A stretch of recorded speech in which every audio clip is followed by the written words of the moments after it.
That's the. Hello, Eric Cantrell, Steam and Clean.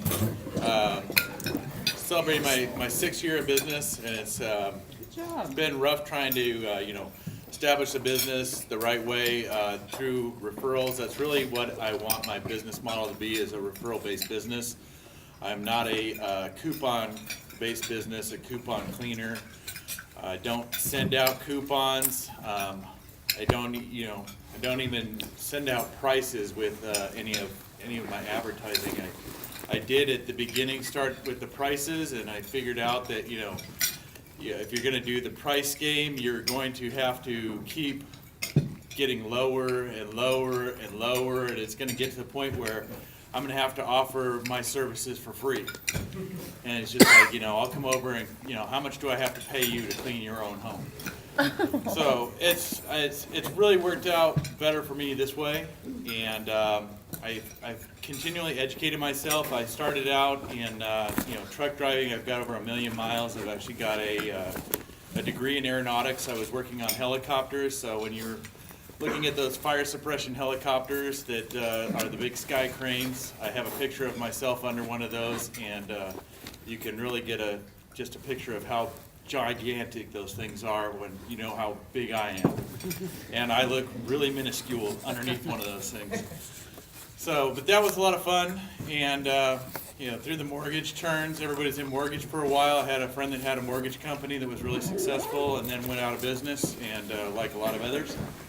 And I had a friend that passed that got me into this business, and unfortunately he passed at a really young age. But he had this carpet cleaning van sitting there, and told me how easy this all was, and it's not easy at all.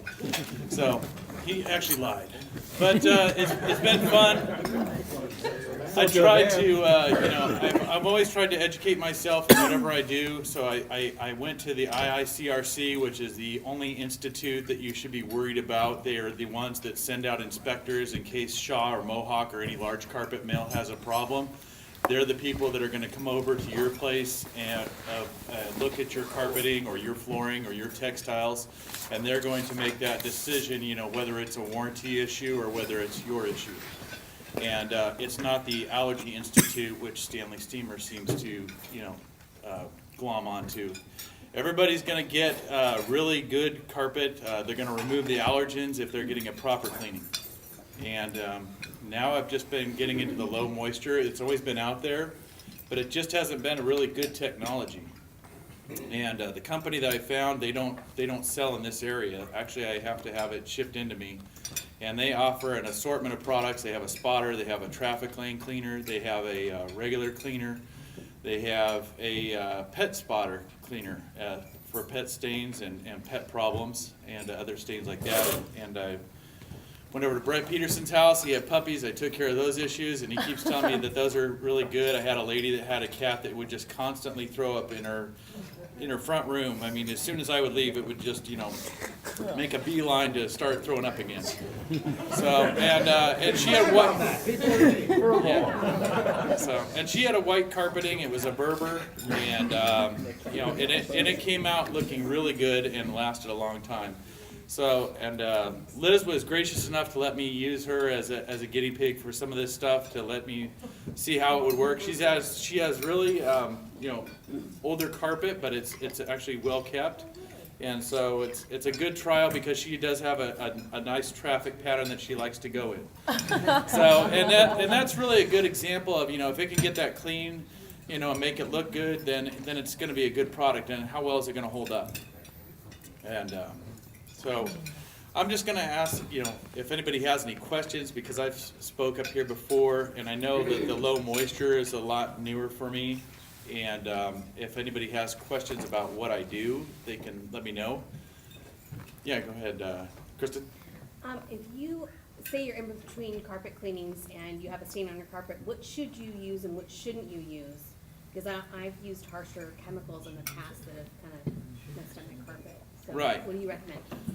Well, I mean, I hand out for all my customers a spotter that I have that's a neutral-based spotter, but if you could look that up, I don't know of too many that are out on the market. Resolve and OxyClean are usually really high pH cleaners.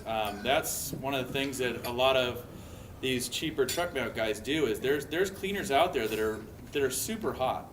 And hot, I mean high pH. Neutral pH is 7.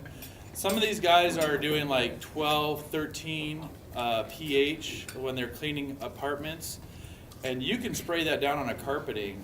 And I've had customers where I've sprayed down cleaners, and they're like, oh, that's fantastic, and I haven't even started cleaning it. And so, I mean, I literally could walk away from some of this. This stuff is just so powerful. And if they're not rinsing it out, it's just going to build up, And then the low moisture that I'm doing now has no residue at all. It's actually a really light pH.